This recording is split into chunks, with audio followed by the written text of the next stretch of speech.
Good morning from California. This is Amy and with Go Places English, and today we have a cool new class concept that I'm going to try, which is a Q&A class. So a lot of you have sent me questions. How's the lighting? Do I need to adjust the light here? Can you see me okay? I feel like there's a lot of glare. Okay. So we're going to do a Q&A. Hello. Good morning. We're going to do, can you hear me good? Does this sound good? Hello, Abdullah. Yos. We're going to do a live Q&A class. So this is a big test. Am I a good teacher or not? I'll do my best to answer your questions. So some of you have been sending me, hi Cosmo. Some of you have been sending me your questions, and I've been able to capture some of them, but if I don't have all of your questions here on my page today, then just feel free to ask the question in the comment section of the video, because I want to get to as many questions as I can. Hi, good morning everyone. It's really nice to see you all. I really, really appreciate each and every one of you. I just need to say that because anytime you do any kind of like live broadcast or put yourself out there in the internet world, there's a lot of people with opinions and different kinds of ideas about you, and it's just, I really appreciate all of you that benefit from this, because I want to help people. So I'll just launch right into it. We'll do our live Q&A class. So I have a question from Julian Gonzalez, and he asks, what is the difference between no and now? So no is a verb. Good morning. Hi, everyone. Know is a verb to know something, like, oh, I know the answer to that question. And now is an adjective, I believe, that is talking about time. So when something is happening, like right now in the present moment. Destiny's Gift says it's 8:03 p.m. here, but I don't know where here is. Where are you? It's about 10 a.m. in California. I just got back from a trip. Oh, this is something else I want to tell you. I just got back from a trip with my family to Nashville, Tennessee, which is in the United States. The home of country music, and we took a nice vacation. And so if I haven't opened your emails or replied to your homework and given you feedback, I will over the next couple days. I got home last night after midnight.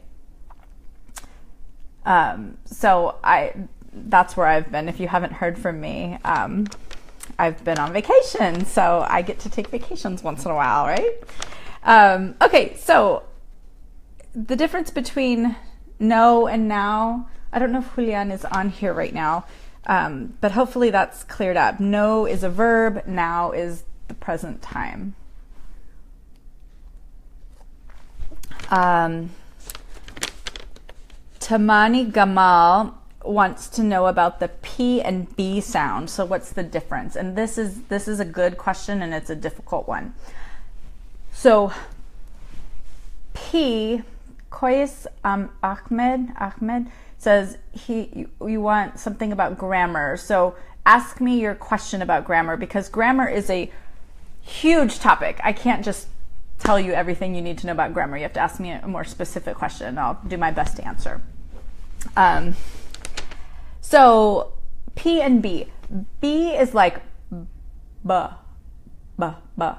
And P is more of a p, like pushing the sound out. P, p, p.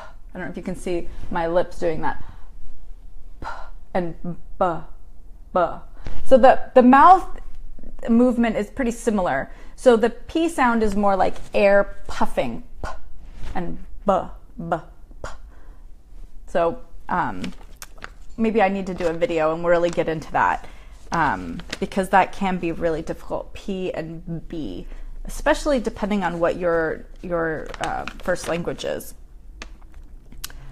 Akoy Sawi prepositions of place, in, on, under, etc. So these are basically prepositions of place. I'm not sure exactly what the question is, if it's how to use them. So prepositions of place. Hi everyone, thank you for saying hello. Prepositions of place are used to describe locations, like where things are. So like my coffee is in front of my face, or it's on my head, or it's under my chin, right? So that's how we use prepositions to describe, or prepositions of place to describe locations. I did a video recently about near and next to, so you can reference that. And perhaps I'll do more videos with prepositions of place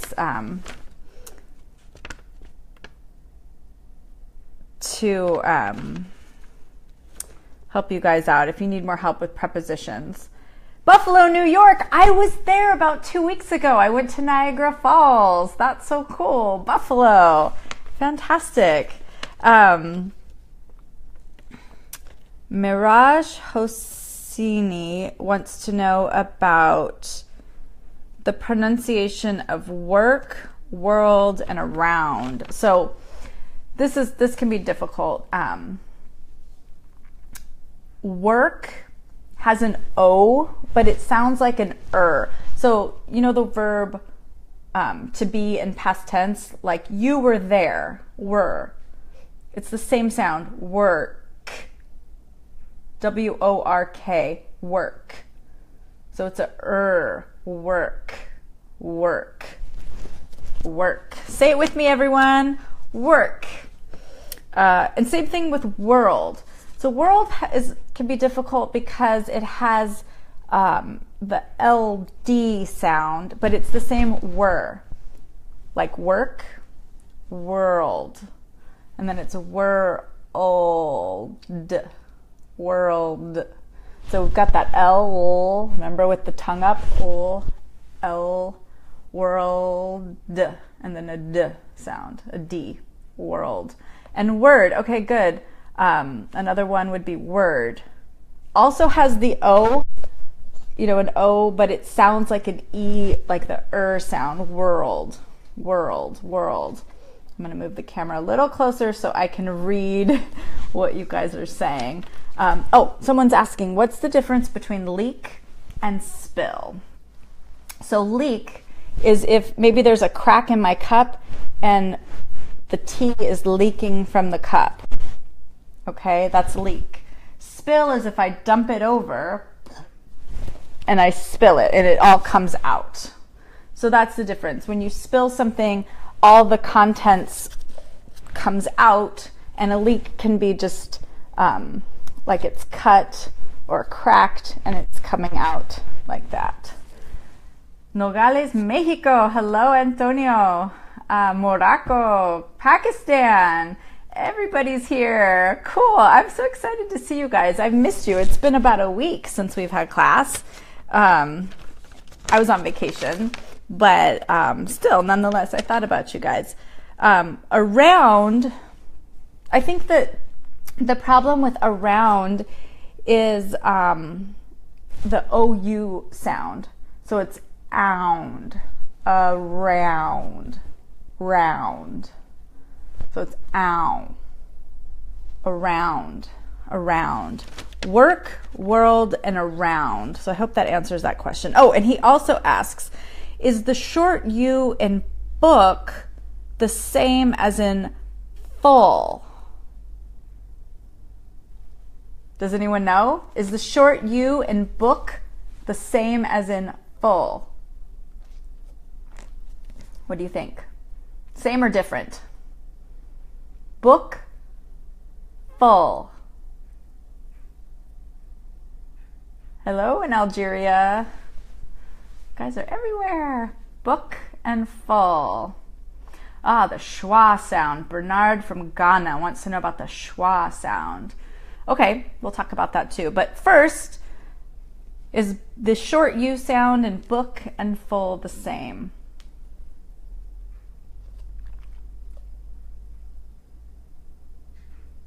I kind of think it is.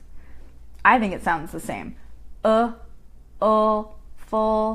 and uk. It's a sound, the short U, book, full. Okay. Burial has a long comment, so if I don't, watching movies. Okay, cool. Yeah, definitely. You don't think it's the same, Cosmo? It probably isn't.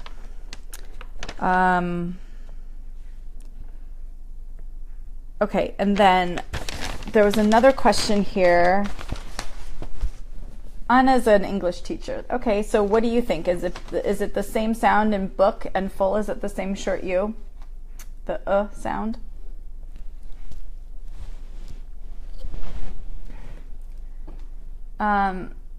Another question through Sarah asks how to increase your vocabulary.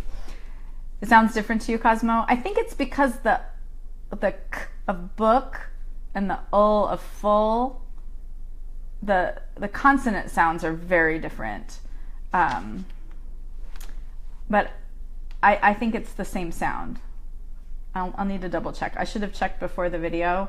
But I was on vacation and I got home from the airport like after midnight last night. So let's see.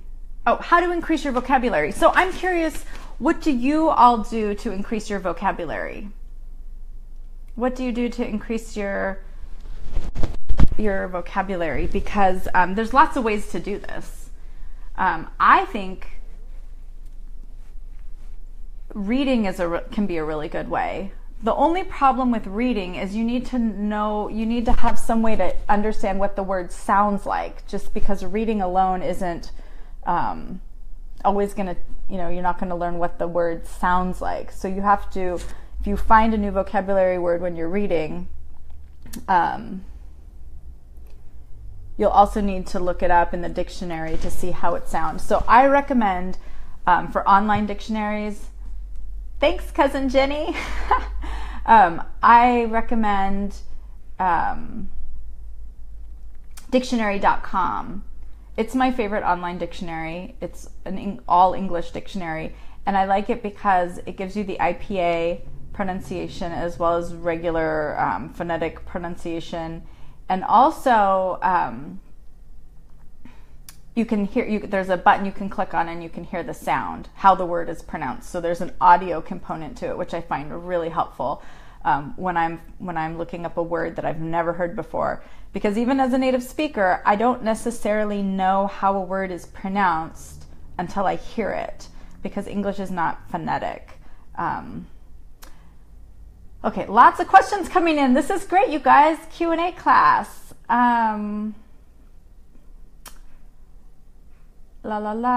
Get out the letter T. Okay, so this is a common question, and I think you may have emailed this one to me. Yeah. Is this Ali's question? No, somebody else. Okay, somebody else has the same exact question. The T sound in American English sounds like a D. So like the word little. Little, little. We'll pronounce it with a D sound, little, lid, d. So it's a D sound, little. Same thing with water, water. We'll pronounce it with a D sound. Instead of water, we'll say water.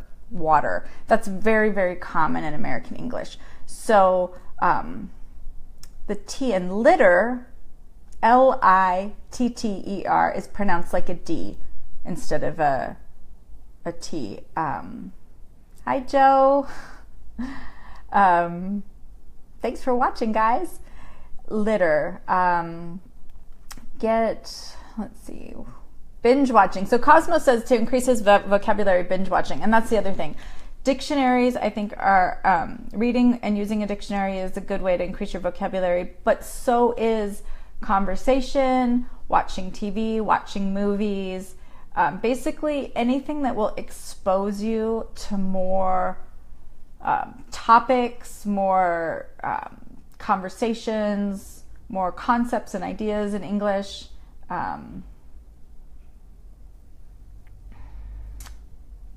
Read and write a lot. Yeah, I agree.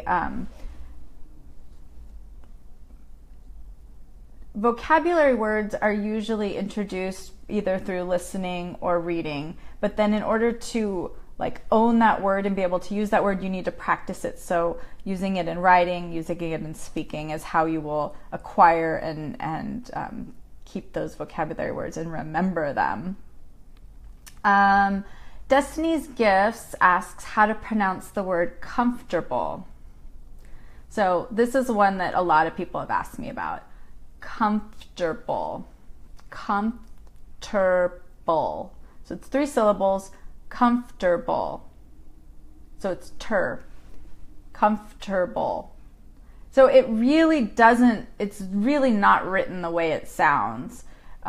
We would call it a sight word because the sound doesn't correspond to the letters in the word. Comfortable. Everyone say it with me. Let's all repeat. Comfortable.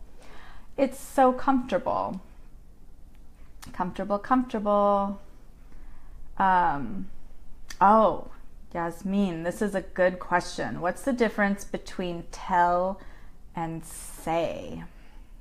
Does anyone know?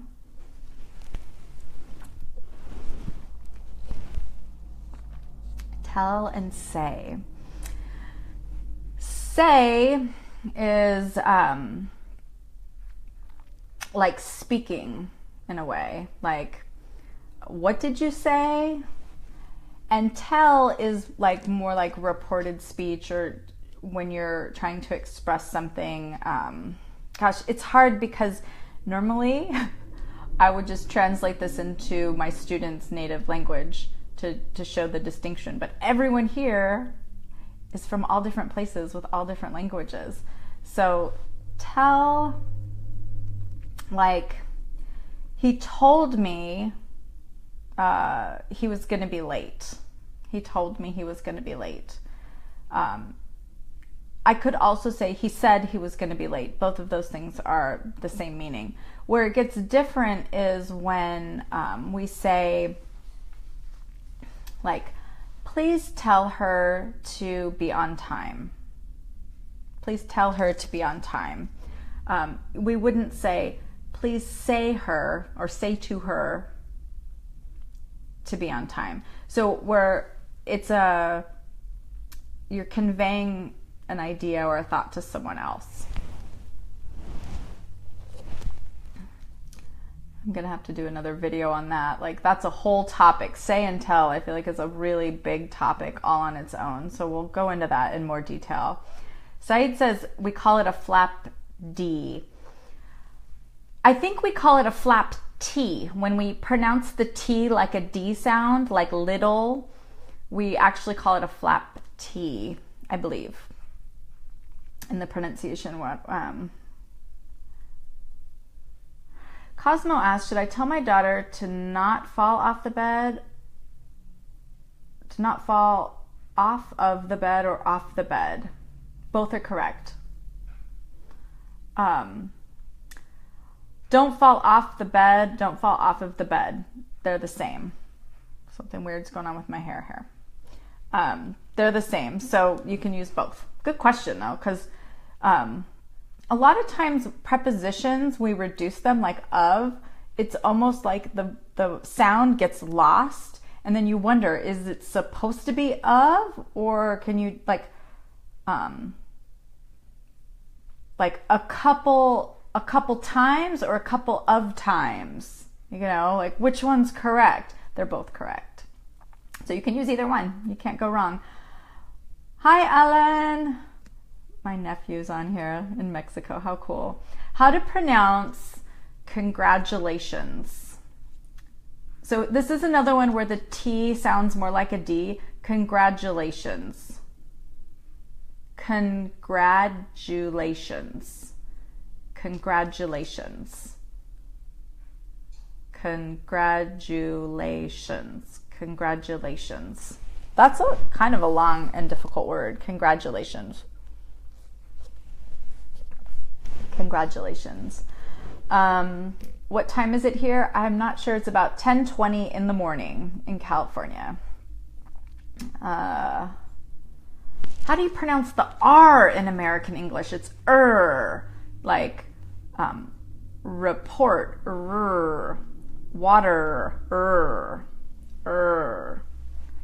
The tongue kind of goes up a little bit,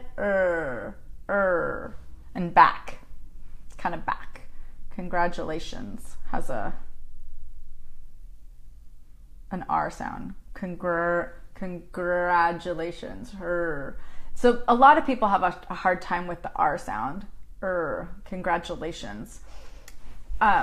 In some languages, like some of the Indian languages, Spanish, Italian, people will roll the R sound like r, and we don't do that in English at all. That is not an English sound. So it's, I don't know if you can see my tongue. The tongue goes up, but it doesn't touch, and it doesn't curl.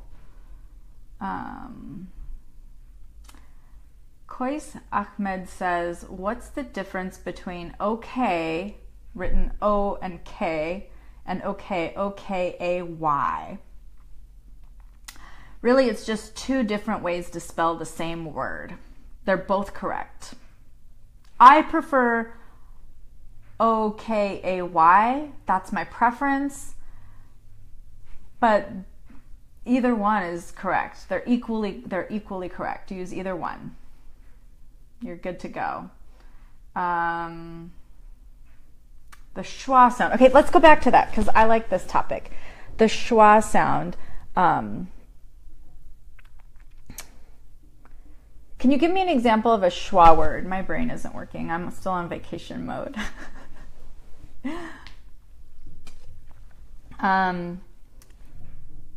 Okay, here's one.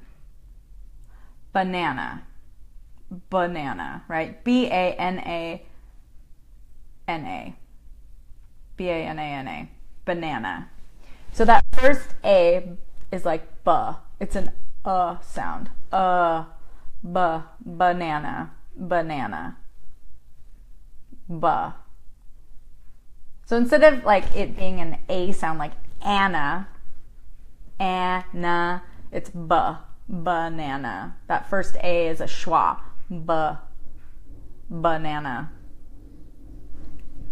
So what exactly, oh my goodness. My gardeners are here and they're going to be mowing the lawn and it's going to be super loud. And I'm sorry about that. Hopefully it won't be too long. So how can it be easier? So your question is, how can it be easier to pronounce the schwa sound? It's so just drop your jaw open.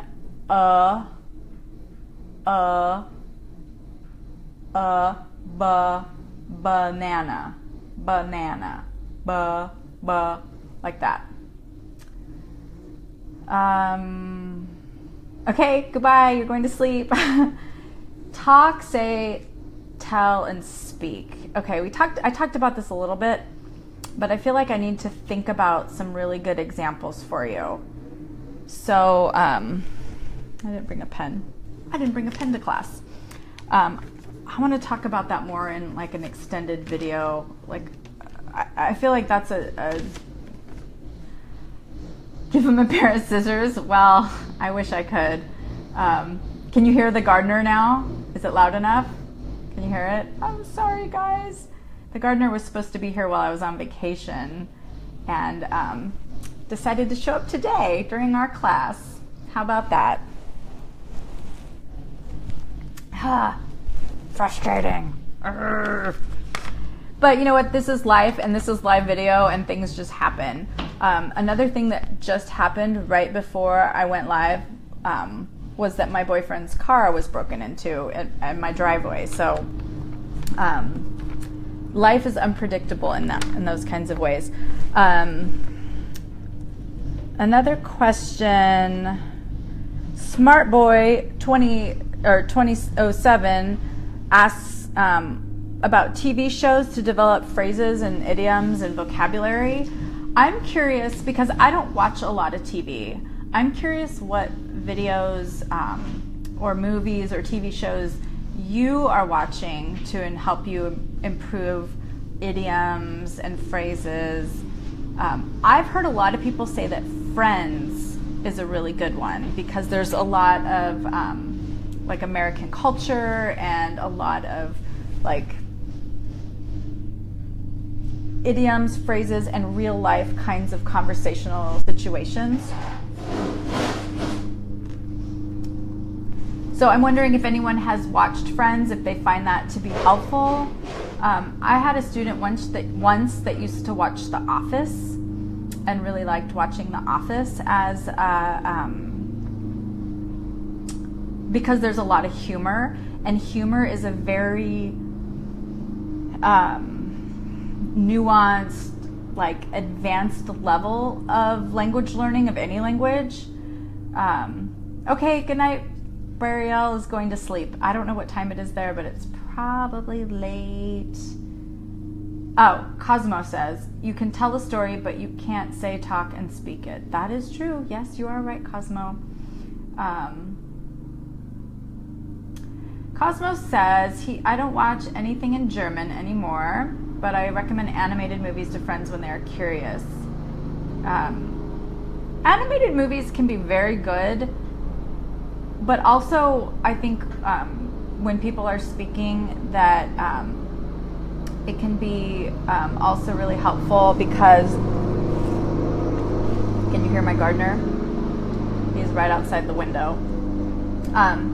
It can also be very good because you can see like the body language and the facial gestures and things like that. So you can't always do that. You can't always see that in an animated show. But they do speak clearly, yes. Right. So often like animations will speak more clearly. However,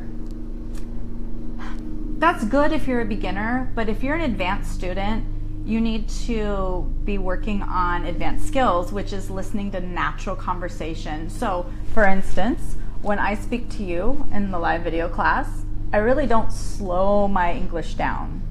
I don't try to sound more mechanical like this and over-enunciating things because that's not natural. And in the real world, if you're going to speak to people and encounter people, you'll need to be up to speed with how people speak naturally. Especially if you're speaking to Americans, we reduce and link a lot of words, and we tend to speak fast. I'm from California, so we don't speak as fast here as people do in some parts of the United States.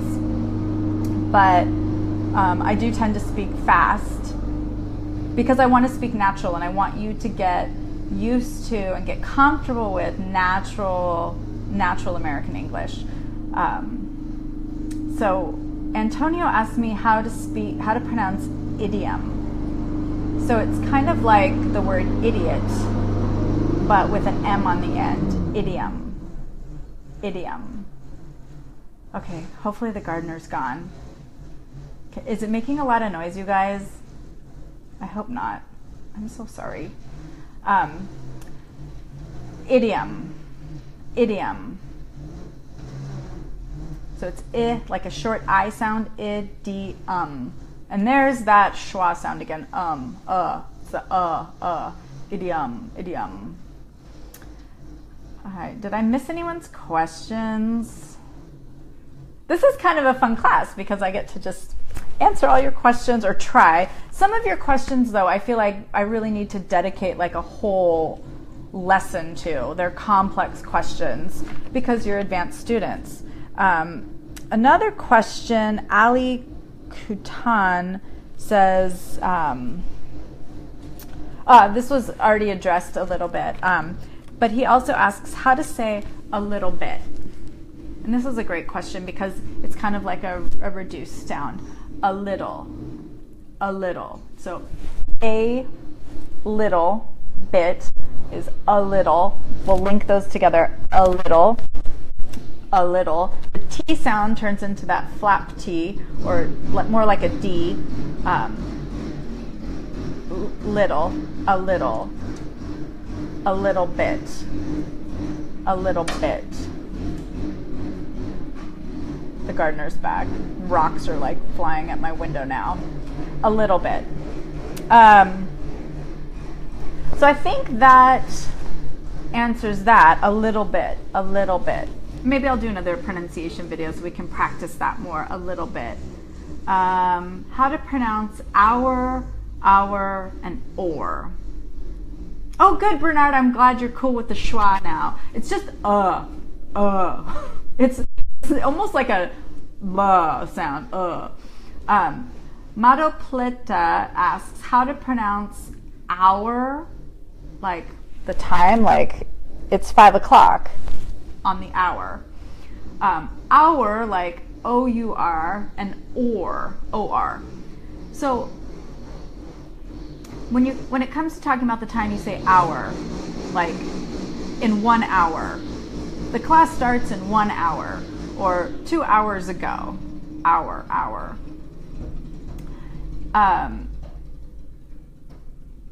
A lot of times in American English, O-U-R, like possessive pronoun, our. Hola, Claudia. Oops, I mean, hello, Claudia in Mexico. She's my friend. She's watching. So we're talking about our, and or. A lot of times, though, in American English, instead of saying like our class, which is like technically the correct pronunciation, our class, we'll say our class, our. So it sounds kind of like you are a student, you're in our class, or you're in our class, are. So with O-U-R, there's 2 pronunciations. Our, which is correct, and the more formal or more dictionary version, our, and then our. Like, that's our friend. That's our friend. And it's a reduction. That's our friend. That's our friend. That's our friend. And then or is a completely different sound. It's or. So you've got our or our, and or. Like, do you like cats or dogs? And or is often reduced. I have a video on this, and we should talk about this in more at length in the future. Or can also be reduced to So, for example, do you like cats or dogs? Cats Cats or dogs? Do you want to meet at 6 or 6:30? 6 or 6:30. So we link it to the first word, 6 or 6:30. Cats or dogs? Cats or dogs? So or is often reduced to So that's another linking and reduction example for or. It becomes a lot of times. But you can also say it or, and that's still correct. That's the full pronunciation. But often you'll hear it in American English reduced as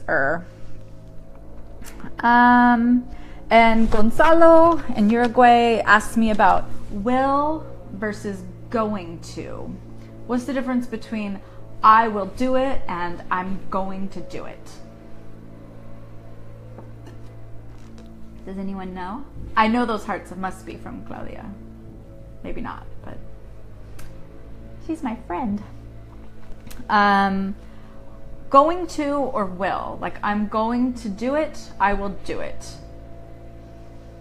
What do you think the difference is?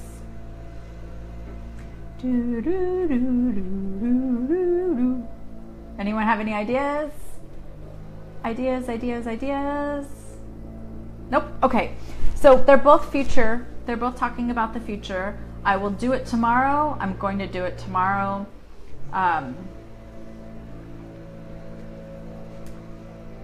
A lot of times they're both interchangeable and both correct. I'm trying to think if there's a time when you would say, I guess the difference is will has a little bit more of like the concept of, oh, the gardeners are back. Hopefully with this microphone you won't be able to hear all that noise, but it's pretty annoying.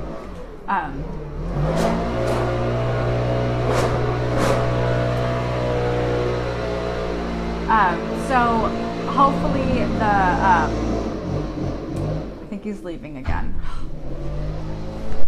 So the difference between will and going to, will sometimes has to do with your like literal, like the noun, your will to do something. So I will do it can mean exactly the same thing as I'm going to do it. I'm gonna do it, right? If we link and reduce it, I'm gonna do it. But will has like a slightly, very slightly different flavor to it, but it's basically the same thing. So I would say in almost all cases you can use them interchangeably. Will sometimes is a little formal, a little bit more like I will do it, and I'm gonna do it might be a little bit more softer, but it's the same exact meaning. There's two ways to say it, two forms of a future tense. So they're both good. And sometimes, okay, someone's asking me what the topic of this class is, and this class is a Q&A class. So I'm here just to answer your questions. If you have questions about English, just put them in the comments. Some of you emailed me your questions before the class, which was great. I've got this list of questions here that I've written down. And I think we've gone over almost all of them, or all of them. Let's see.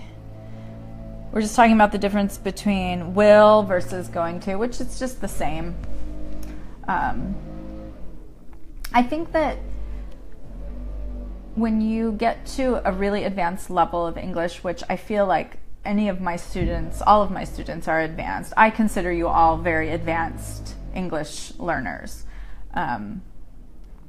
Then some of these subtleties come from listening, and really listening to how native speakers are using the language. A lot of times there's really not like a hard and fast rule, like this is correct. It's more like this is just how most people use it. And so how to learn that is if you're doing self-study and you don't have a teacher that you're working with, is going to be a lot of listening, paying close attention to how people are saying things, like what word choices they make. It's like really studying the way people speak. You don't need to, at your level, most of you, I don't think really need to study grammar so much. It's just emulating the patterns of speech that you hear people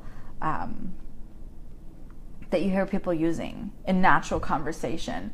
And that's why I encourage you to learn linking and reduction, even if you don't feel comfortable using it yet, because I think eventually you will. It really will help you improve your listening skills, and it will help you when you do feel ready to start using it. You will feel more, you'll feel your speech will be smoother and more relaxed and more comfortable, and people will be able to understand you better.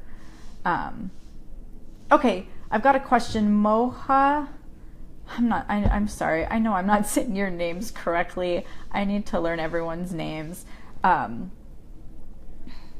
So maybe we should do this. When you send me your homework, say your name, pronounce your name, give me a little lesson on how to pronounce your name properly, because who knows, sometimes I think I know how to say people's names and I don't, and I really want to be respectful and pronounce everyone's name correctly.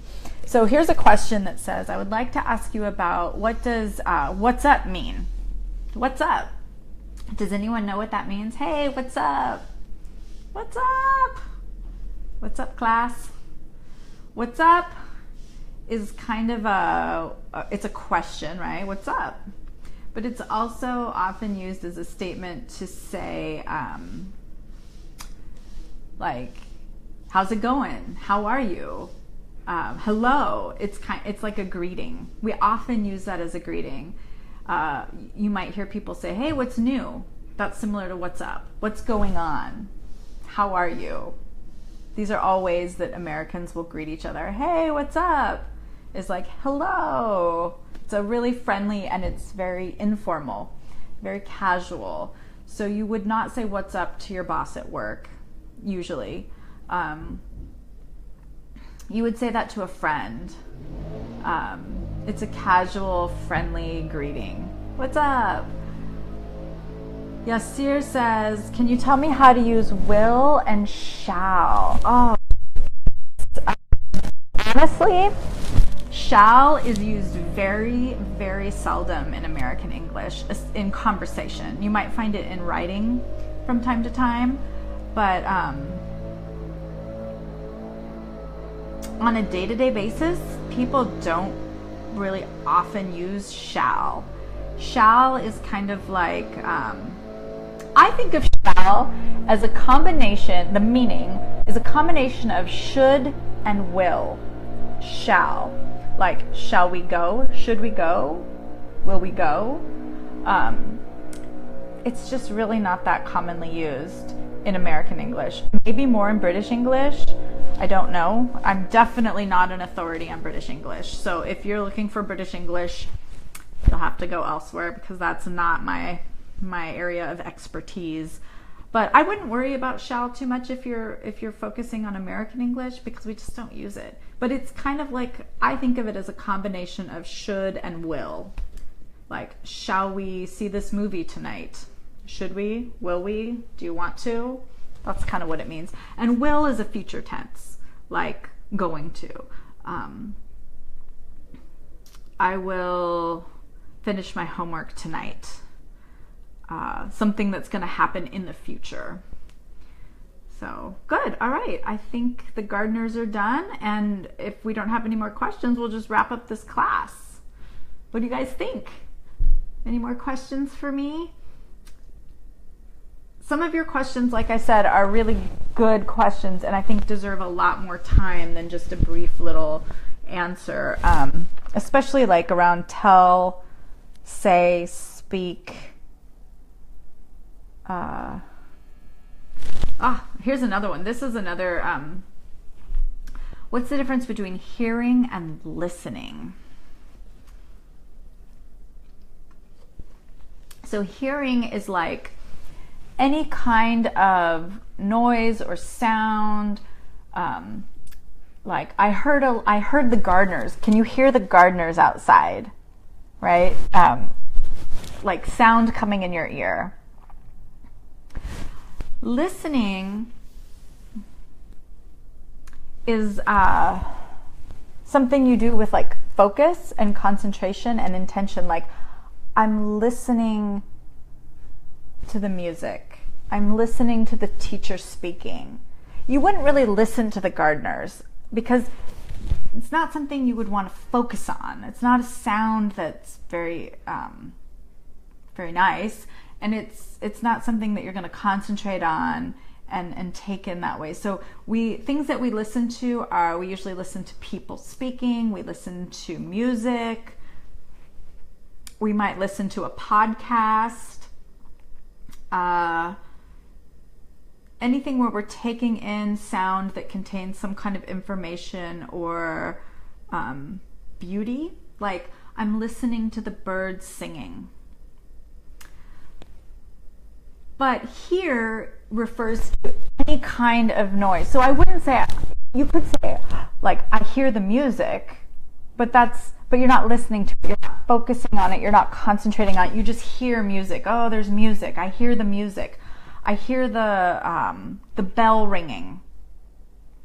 I hear the gardeners outside. So it's just kind of like noise and sounds that you're hearing, but you're not concentrating and focusing your attention on it in a way like you would if you're listening. Like, oh, I'm listening to the music. Does that make sense? I feel like that's another topic that requires a little more depth. How are you doing? What are you going to do? What's new, right? Does it mean what's going on to or no. So the meaning is slightly different when we go back to talking about greetings, like, hey, what's up? What's going on? What are you doing? What's new right now? Or what's new? The meaning is like slightly different, but it's all just, those are all different ways to greet someone.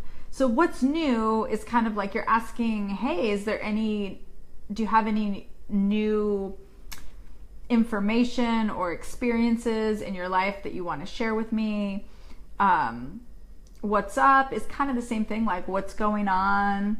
How are you doing is more like, how are you feeling? Like, how are you? Are you good?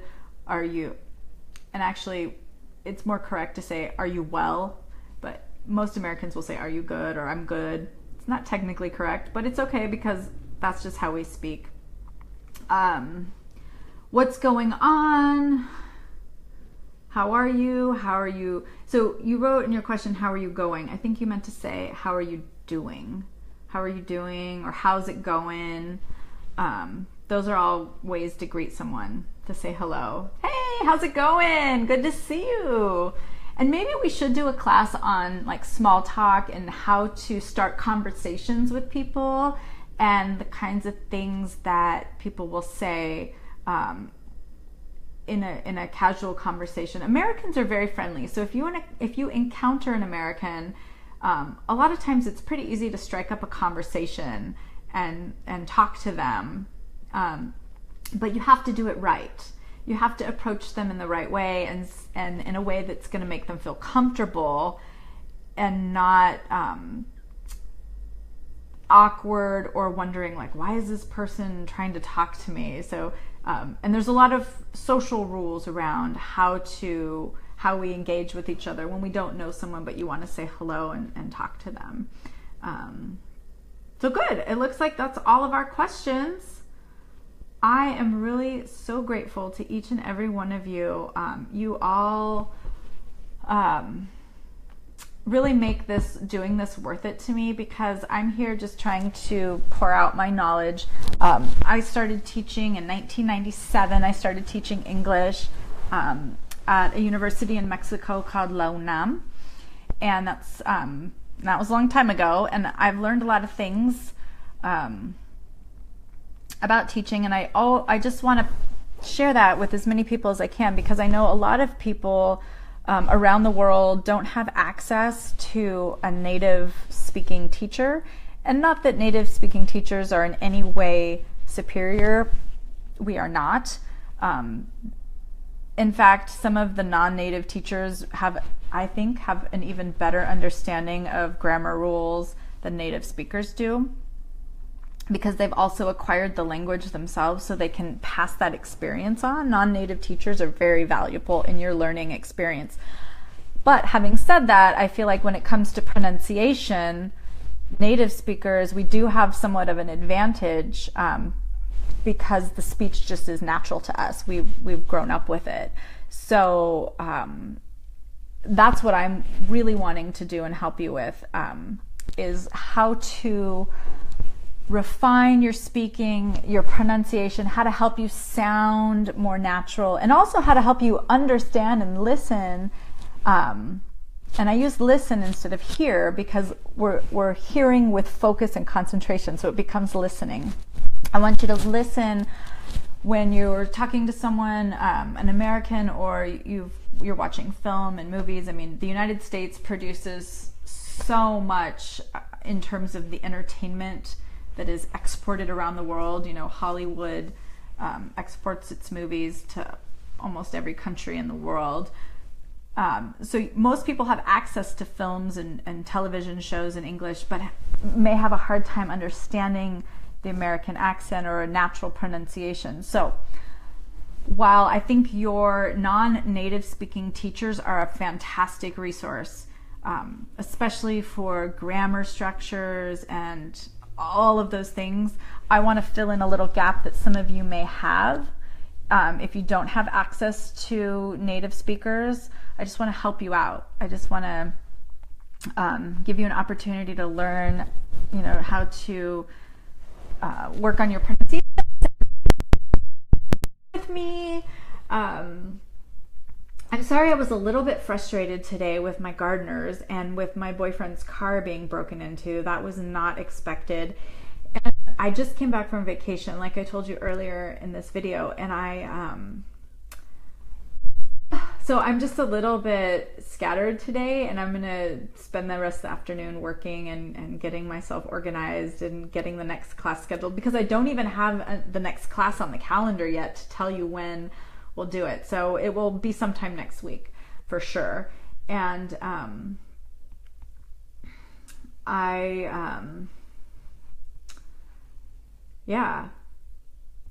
just showing up and trying to do my best here. Can you speak 24 hours? No, I can't. I get so tired. What's the meaning of what's going on? Or what up tonight? Well, these are great questions. What up tonight? What's going on? These are also ways, like casual ways to greet friends or greet people, like, hey, how's it going? What up? What's going on? How you doing? Those are all ways to say hello.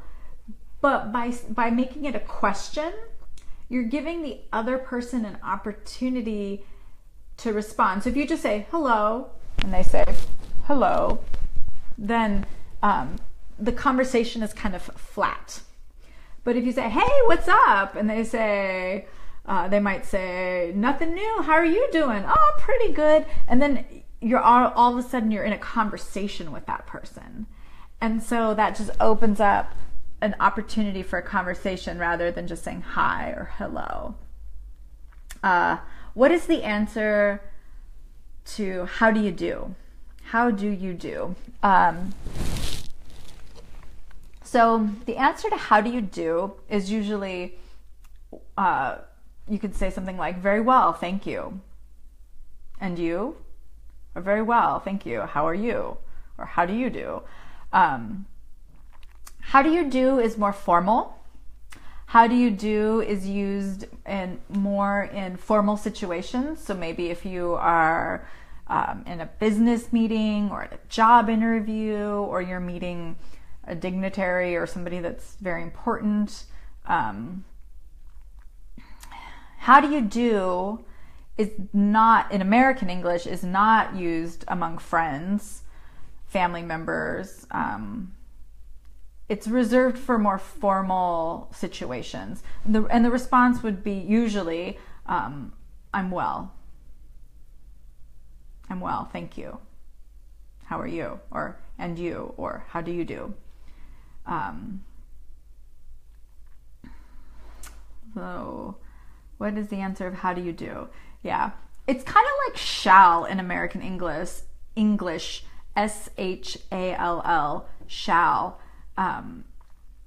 It's not, how do you do is not often used in American English, and when it is, it's reserved for more formal occasions.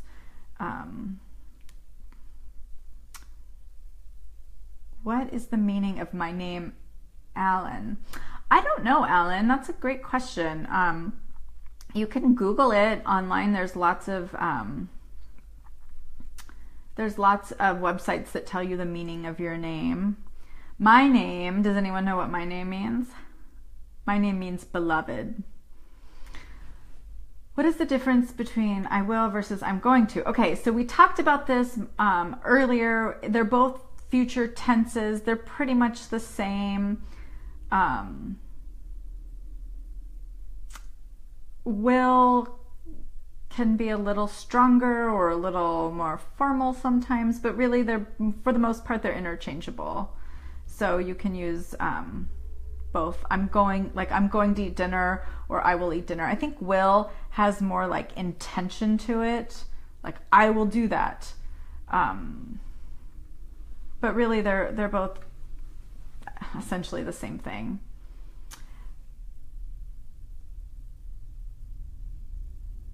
Okay, there's another question. If we answer it, how do you do? Is it right? How do you do? How do you do? Yes. Okay, so you can just answer the question like, how are you? How are you?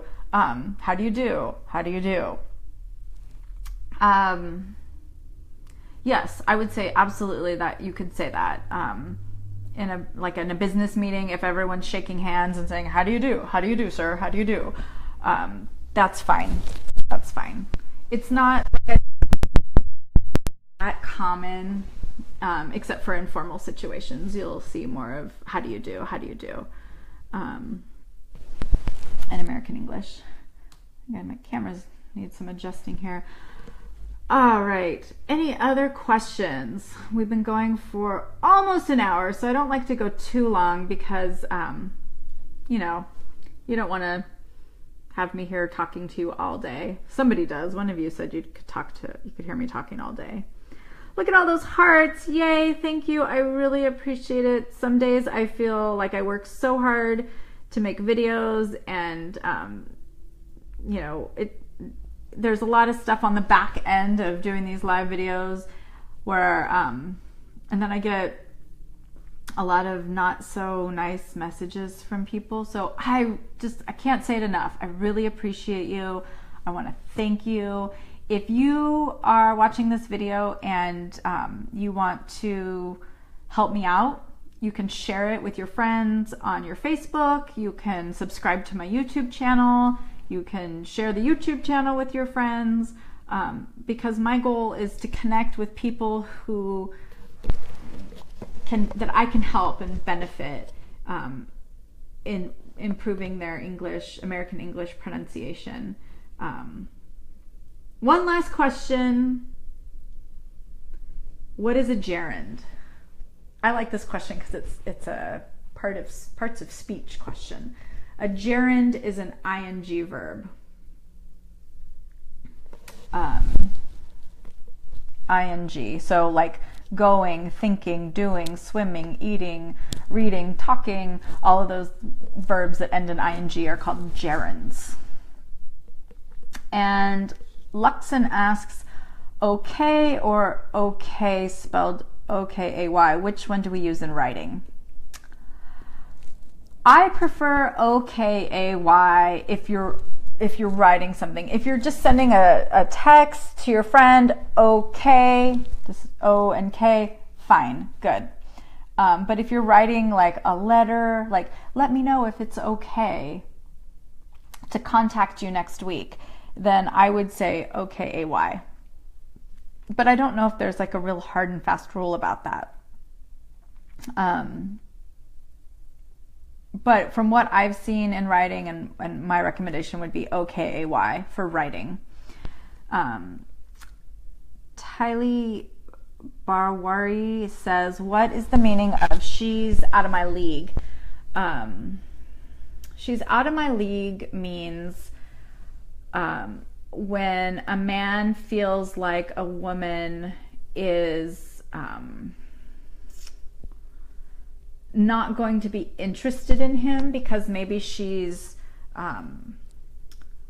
it could be for a million reasons, maybe like social reasons, like social status. Maybe she's very beautiful, and so a man might say, oh, she's out of my league, like she wouldn't be interested in me, like I don't have enough money, or I'm not handsome enough, or I'm not tall enough, or whatever things people might think to be out of someone's league. Like basically that the woman's expectations are higher, that she wants a boyfriend or a man or a husband that's more something, more attractive, or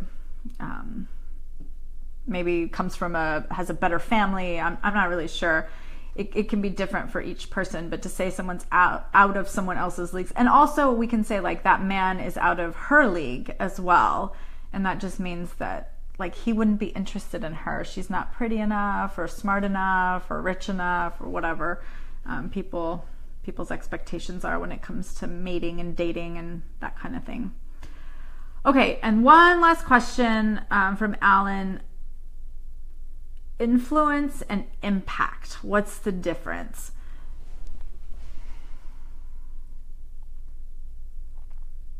Impact is like something hitting or striking something. So like you could say the car was driving down the street and it hit a tree and the impact was the impact from hitting the tree caused severe damage to the car. So impact is like the result of some kind of collision or some kind of, it could be like the impact. So I traveled to Nashville, and the impact from that experience was that I came home with a greater appreciation of my culture and country music. So when something impacts you, it affects you. It maybe it changes you even. Like technology has impacted all of us. Because of technology, I can now do live videos that broadcast around the world and reach students that I could otherwise never reach. So that's a huge impact of technology. So it's kind of like a result of something. Influence is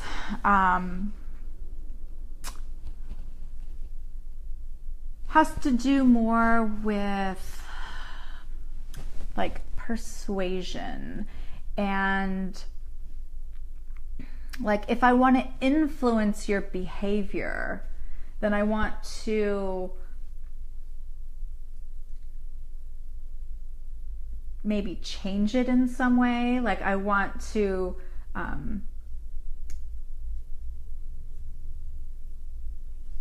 influence your experience with English. So I want to improve it. I want to change it. I want to influence you. A lot of times we use, you'll hear the word influence when it comes to like marketing. So we want to influence people to buy something, or maybe it comes to politics. We want to influence people to vote for a particular candidate.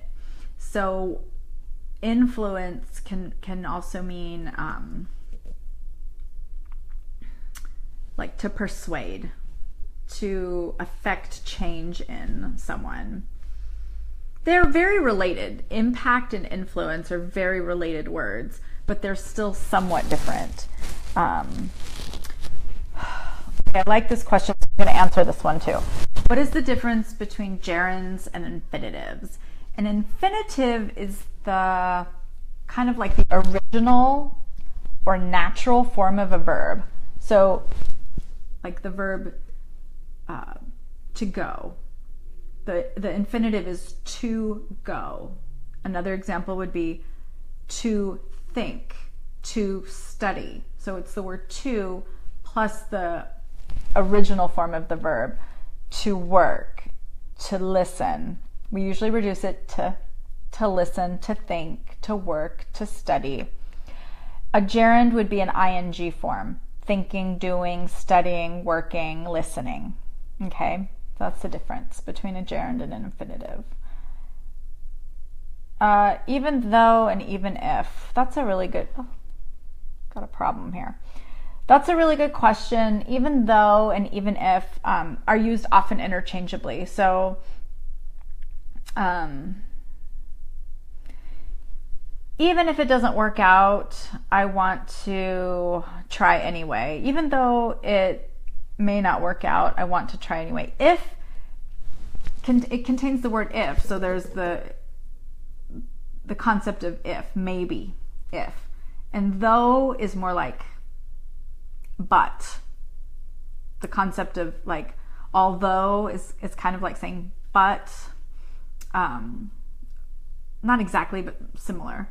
So that's the difference there. And I think that's a wrap. I think we've been going on, over an hour. So let's finish it. If you think that the Q&A video was helpful, give it a thumbs up and let me know in the comments if you'd like me to do another Q&A video sometime. Maybe not next week because I want to get back on to our usual lessons. But if you want another future Q&A video, I'd be happy to do it. I feel like this was really fun and kind of challenging for me because some of your questions are really complex and really not easy to answer just on the fly. Like I need to think about some of those questions and really give you a more like detailed and clearer answer. So I appreciate you. Thank you for challenging me. This was a lot of fun. And please share this video. Please, if you haven't already, give it a like, subscribe to my YouTube channel, like my Facebook page. Thank you. I really appreciate that. It's kind of a small thing maybe, but it means a lot to me because it shows me that you're out there and you care and you're getting some benefit from this, and I'm not just wasting my time talking. So thank you, thank you, thank you, thank you. I've temporarily closed the class. I'm not accepting new students right now for homework reviews. And if that changes in the future, I'll let you know and I'll open it again for new student enrollment. But for right now, that's closed. But if you're not enrolled in my class, that's okay. You can still watch the videos. You can still participate here. I just won't be reviewing your homeworks, your homework assignments. So thanks so much, everybody. Have a wonderful day wherever you are. If it's night, have a wonderful evening, or get to bed, get some rest for tomorrow. My day's just kind of starting here in California. So I will post on the Facebook page when our next class will be sometime next week. So look out for that. Thank you all. You're all wonderful. I appreciate you. Ciao for now.